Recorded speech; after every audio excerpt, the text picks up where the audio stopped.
Hello my sweeties and welcome back to my channel. If you don't already know me, my name is Celise and thank you for joining my spooky little family. In today's video, we will be talking about disturbing horror films that I will never be watching again. Let's get into the video.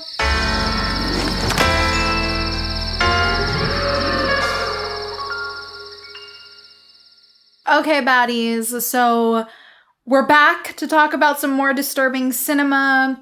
Got a lot of great comments and some not so great comments on the last video. I have seen a lot of disturbing films and somehow not a lot, which says a lot. Today, I wanted to curate a list of a few disturbing horror films that I have seen that I will never watch again that I enjoyed, and some that I will never watch again because it was like too much and not enjoyable at all because it was just shock value for shock value. And now let's just dive right into it because we have about 10 films and we're gonna be discussing a lot of the icky today. By the way, since these are films that I am saying to you that I'll never watch again, I can't really recommend them to you. Some of them are actually good films, but they're very, very gross. So I don't know. You can decide for yourself if you feel like you are up to that kind of thing. So at number 10, we are going to be starting off very, very strong with a film from 2008 called Dead Girl. When high school misfits Ricky and JT decide to ditch school and find themselves lost in the crumbling facility of a nearby abandoned hospital, they come face to face with the gruesome discovery: a body of a woman stripped naked, chained to a table and covered in plastic, and soon realize she is anything but dead. Quickly, the boys find themselves embarking on a twisted yet poignant journey, testing the limits of their friendship, and forces both to decide just how far they're willing to stretch their understanding of right and wrong. Okay, so I have to be very honest. This is a movie that I kind of regret even watching because it is so disgusting. This is not my kind of movie whatsoever. I watched Dead Girl around when it came out, and I was far too young to watch something like this. And also, I was in my era of like, I have to watch every disturbing movie ever. And this definitely crossed a line for me. This is not one that I cared to rewatch for this video, so while some of my memory is a bit foggy with this movie, probably for good reason, because I've been trying to block it out ever since I saw it. As you can imagine, the film is about these two boys that do very disturbing things to a dead body. And the whole movie is that. It's just endless scenes of that. And I don't really think that the story is strong. And it just feels like a movie that was made not with great intentions. I'm gonna be honest, it feels really icky. How does one write this? I think I don't quite understand the assignment. If there even was one, because I don't think whoever wrote this movie really had that much to offer. I will say that this movie, amongst other things, is another reason why men scare me. So don't love that. Can, in my heart of hearts, recommend Dead Girl to any of you. If you have seen it, I'm so sorry. You deserve financial compensation. I think we all do. There is like absolutely no reason a movie of this nature should exist. Like, genuinely, like, whoever wrote this, like, needs to be put on a fucking list. Anyways, now we can move on to number 9, and that is a film that I somehow did not at all expect for it to be more gross than the first film in this franchise. That is The Human Centipede 2 full sequence. Inspired by the fictional Dr. Hyder, disturbed loner Martin dreams of creating a 12-person centipede and sets out to realize his sick fantasy. Okay, so this film honestly makes the first Human Centipede seem like a masterpiece. I strongly hate everything about The Human Centipede 2. I have not seen the rest of the movies in this franchise. I don't even know how many there are, 3, 4. I don't know. I've lost track. But this movie really rubbed me the wrong way. There's obviously a lot in this movie that feels just boring and like it really is just for shock value, and I don't really understand it. There are some things also in here that I just can't jive with that I'm not even going to talk about. I kind of find the Human Centipede films to just be boring. And like, I get that there's a story. I guess, why people like them. But I do feel like only the first one really so far, and I've only seen the 2, is the one that feels the most effective for me. But I think it's one of those movies that kind of loses its spark after you've seen it once, because I've seen it twice now and I was like, wow, this actually isn't as disturbing somehow as I remembered. And The Human Centipede is one that I also watched at a young age, so I think I thought that that was really, really gross at the time. But now it's kind of just, this is so stupid. And I'm so sorry, because I know there are people that really ride hard for the Human Centipede movies, but that truly could not be me. I will say there's a specific scene in here that involves a baby, and so I could not get with that. I think that was the scene that really did it for me, where I was like, no, I don't think I plan to watch this ever again. Now at number 8, we are going to be talking about a film that has an icon in it. And I love this icon, but oh my goodness, I hate this movie. It is Pink Flamingos. And of course, this is directed by John Waters, starring Divine. And I was so very excited to watch this movie, and I'm sad it is on today's list in a not positive way. Notorious Baltimore criminal and underground figure Divine goes up against Connie and Raymond Marble, a sleazy married couple who make a passionate attempt to humiliate her and seize her tabloid-given title as the filthiest person alive. I really was hoping to love this movie. I had a lot of friends that told me I have to watch, the trash movies with Divine, like, I'm gonna love it, I love Divine. I think Divine is an icon. I really do. There are a lot of these movies that I just can't get with because the acting, while I understand it's John Waters' style, the acting is so much. And this is coming from someone who has Possession as one of her favorite films of all time. And Possession is ultimately this insane over-the-top performance kind of movie. But the style of acting specifically in these films just are too much. Everyone talks exactly the same. Everybody's yelling words at each other. And it's camp. It's funny. But it gets exhausting and it becomes incredibly jarring. I just don't know what the fuck they're talking about. And while I do think Divine is great in this movie, it just doesn't save it. While there are some really iconic scenes, and I have to say, I love the scene that Divine is talking to the news. Iconic. I mean, you have been convicted of assholism?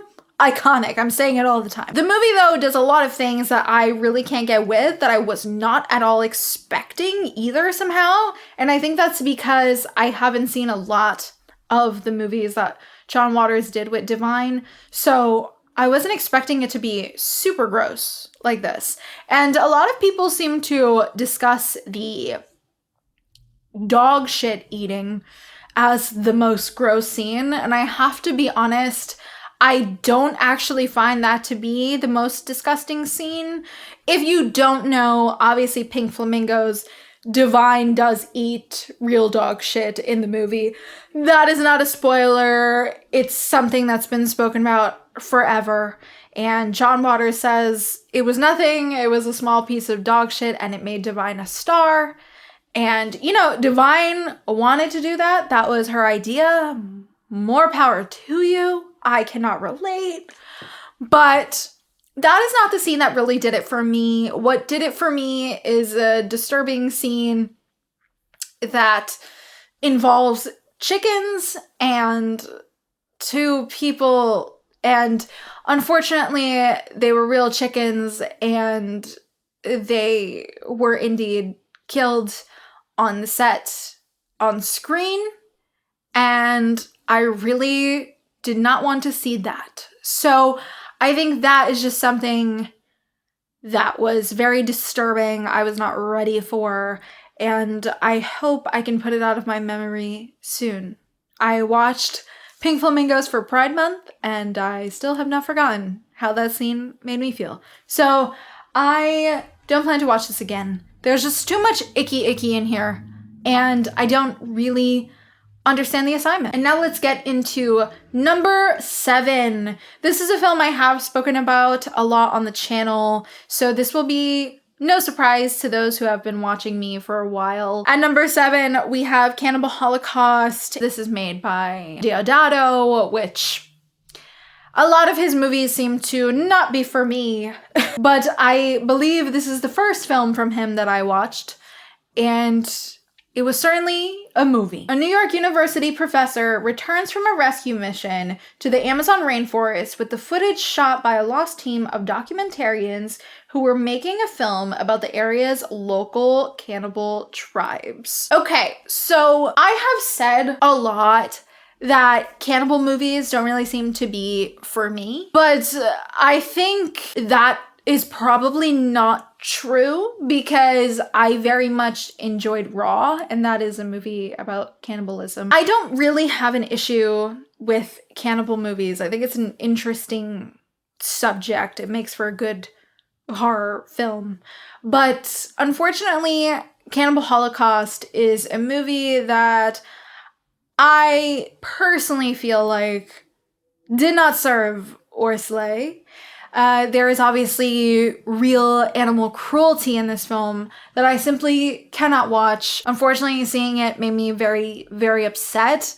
Much like Pink Flamingos with that scene, that's a hard no for me.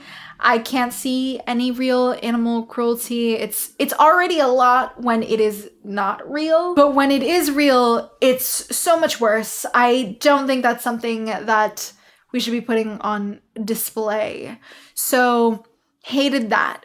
Also, this film is supposed to be making a commentary on documentarians and journalists that were doing things they shouldn't have been doing, and this movie does exactly what it is making commentary on, and it's like, what's the point of that? I also just can't get with the way that these tribes were treated while this movie was being made. I just can't get with any of that. So this is a movie that I personally don't care for. And of course, there's a lot of people that come in the comments and they're like, this movie is important and this, that, and the third.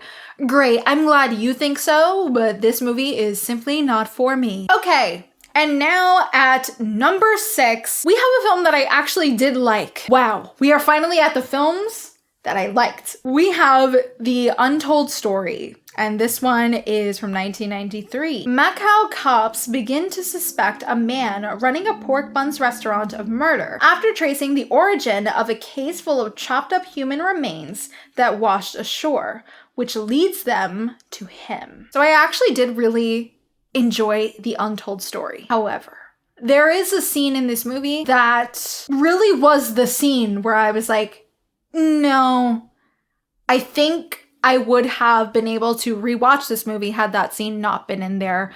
Obviously, do your research. There are some things I kind of have to dance around, obviously, for YouTube purposes. So there's just a very inappropriate scene between this man and woman, and I would imagine you know what I'm talking about. It's very gross. I'm not understanding the tone of this scene, and this is kind of a horrific scene, and the tone really didn't do well with me. Actually, a lot of the movie has this weird comedic tone to it, like a lot of the dynamics with the cops, and it's a very bizarre movie. Bizarre.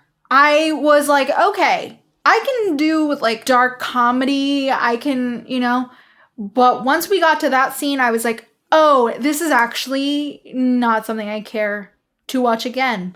I do think it is a very well-made film, and I do think our lead character is fleshed out pretty well, and the acting is very, very good.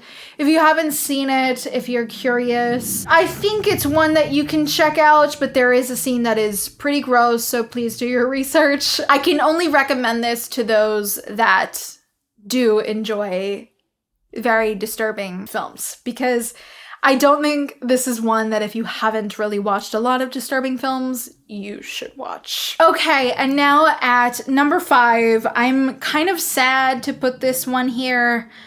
I think I'm going to get a lot of upset comments that this one is here.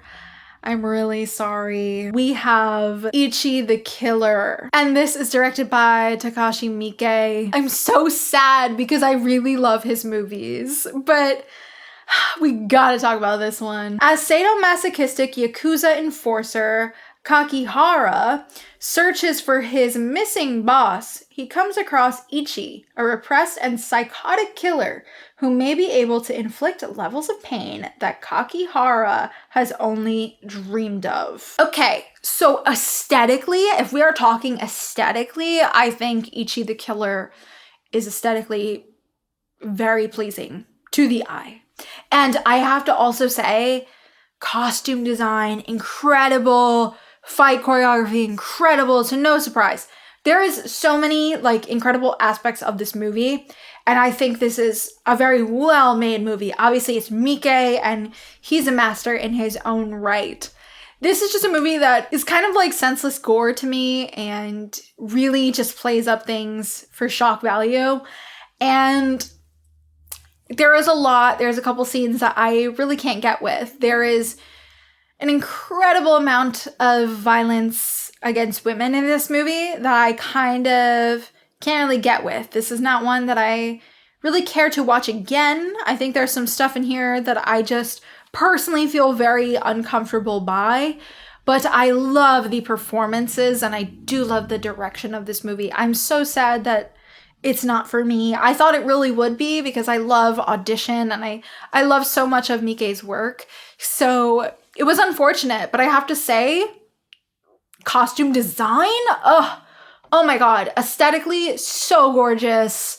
I mean, if you liked Audition, you probably will like this movie. I think this is one that I don't care to ever watch again, but if you've been more interested in Miike's work, I think it is worth checking out, but be aware that it is incredibly gory and not a feel-good movie. It's a very, very feel-bad movie. Ichi is too much of an incel for me, so I can't really get with it, you know? And now at number 4, we have a film that I thought was actually good at the time I watched it. It has been many, many years, so I don't know if it holds up. I don't know if it's as I remember. We have The Girl Next Door. In a quiet suburban town in the summer of 1958, 2 recently orphaned sisters are placed in the care of their mentally unstable Aunt Ruth.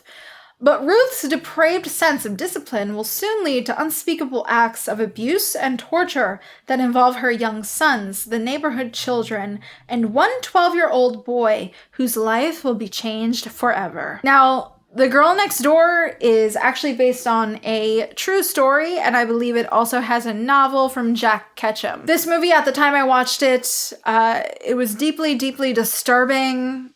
And I think that still rings true, though I haven't seen it since then, and I was pretty young. Now, because this movie is based on true events, it somehow feels 10 times more disturbing, knowing that this really happened to a young girl. I think that this movie has a lot of scenes that they really could have not shown. I think we could have gotten the picture. I think it kind of crosses a line because it's a bit too much, especially because it is something that happened in real life and these are real people, and that part feels very exploitative and gross. Unfortunately, this is a movie I will not watch again, so I don't really have too many points to speak on, and it's not very fresh. I'm actually very happy it's not very fresh in my mind. This is just a deeply sad movie, something that I can't watch. Just endless torture on this poor young girl, and endless torture for me is not something I care to see. Actually, with a lot of the movies on today's list, you'll see that there's a common theme of endless torture that it just doesn't work for me. Okay, now moving on to number 3. This is actually one that went viral a couple of years ago on TikTok, but I actually saw it around when it came out in 2011. This is Megan is Missing. 14-year-old Megan and her best friend Amy spend a lot of time on the internet, posting videos of themselves and chatting with guys online. One night, Megan chats with a guy named Josh, who convinces her to meet him for a date.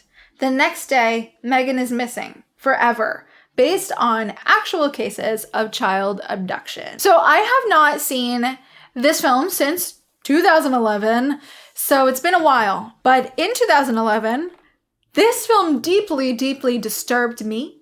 I was somebody that was kind of always scared of meeting people online. And the film scared me so deeply that I remember I was like, I have to turn off my location on my phone at all times. And there is no reason that it should be on. And yeah, it stuck with me for a while. I think there's a lot of imagery in this film that's particularly disturbing.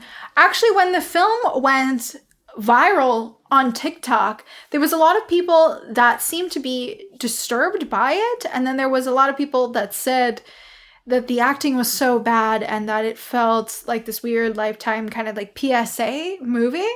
I don't remember it feeling that way for me. But I was also very young at the time. So it's possible that that just didn't click. I think if I were to rewatch it now, that might be the case. But I think this one is disturbing because it is something that has happened so much with young girls meeting strangers online, and it feels very real. So I think that is the horrific part of this movie. I don't personally care to watch it again. I probably will feel differently now that I'm an adult and I've seen a lot more intense movies than this, but Megan is Missing, I think it's worth checking out if this is a topic that interests you. I think it is disturbing, but I think it's not as disturbing as a lot of films on this list. Obviously, do your research. All right, and now at number 2, this is a film that I really do respect, and I think it's a very well-made film. This is Irreversible, directed by Gaspar Noé. A woman's lover and her ex-boyfriend take justice into their own hands after she becomes the victim of a best. Okay, so Irreversible is a film that I have actually seen twice. Yes. And the reason I've seen it twice is because once I saw it on my own, and then a second time it was shown in a film class. So I kind of had no choice but to watch this movie again. This movie is a very well-made movie. It starts from the end and goes to the beginning. So I really do like that kind of storytelling. I thought it was very unique and something I had never seen at the time. So I could really appreciate that. Obviously, Gaspar Noé is a well-respected director. I think he's very talented in his own right. And all of the acting is great in this movie. So much so that it makes you feel very nervous the entire time.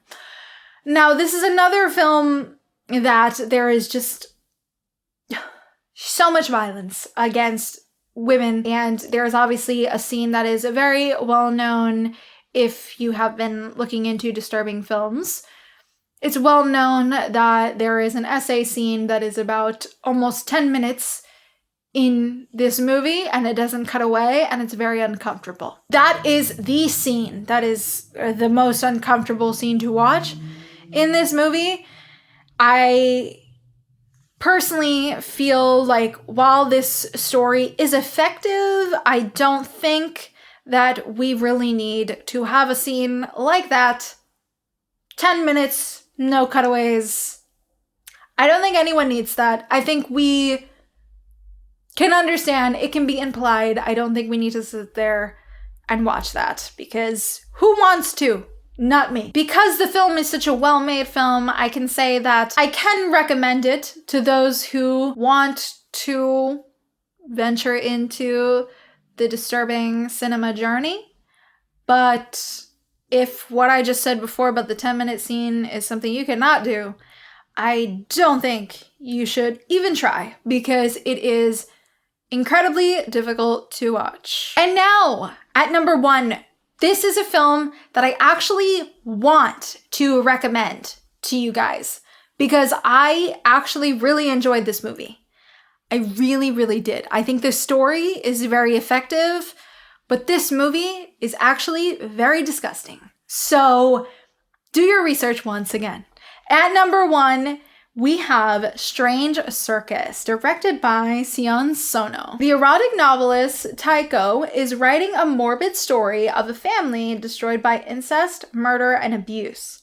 Her assistant, Yuji, sets on a mission to uncover the reality of the story, but the reality might be too much to bear. So, Strange Circus, I have not watched since I was pretty young. It's a hard watch. I think that there is a lot to say about this story. I think this story is actually incredibly effective. This is a movie that is about trauma, and I think Sion Sono is such an incredible filmmaker and storyteller, and the way this movie flows is really nice. There's also, surprisingly, some really beautiful imagery in this movie, but somehow it is like also this very gross, icky, bad feeling movie. And I don't know, there's just a lot of icky in this movie. But I do think that out of all the films on today's list, I actually think the story in this one is the most effective, and I do think it is a story that I could see a lot of people appreciating. Unfortunately, it does have things for me that I draw the line.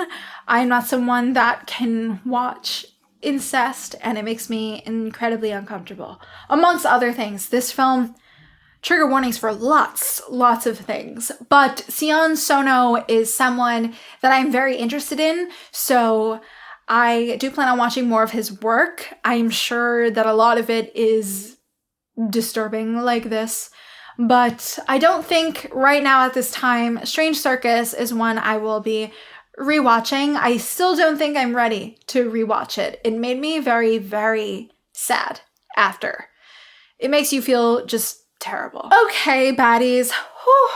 Let's shake off all the icky because that was like a lot to talk about today. Oh my goodness, what a journey I have been on with these movies. And we're not done yet. As I said in my first disturbing film list, I am planning to watch a lot more disturbing movies and talk about them a bit more on the channel. I think it makes for interesting conversation, and you guys know that I love recommending films to you. I love telling you my thoughts on films that I didn't really like but appreciated, and that is what today's list is. While a lot of these films I won't be revisiting, I am excited to continue down the journey. Alright, you guys, that is it for today's video. Thank you so much for watching. Don't forget to like and subscribe, as it really helps me a lot, and be sure to click that little notification bell to be up to date every single time I upload.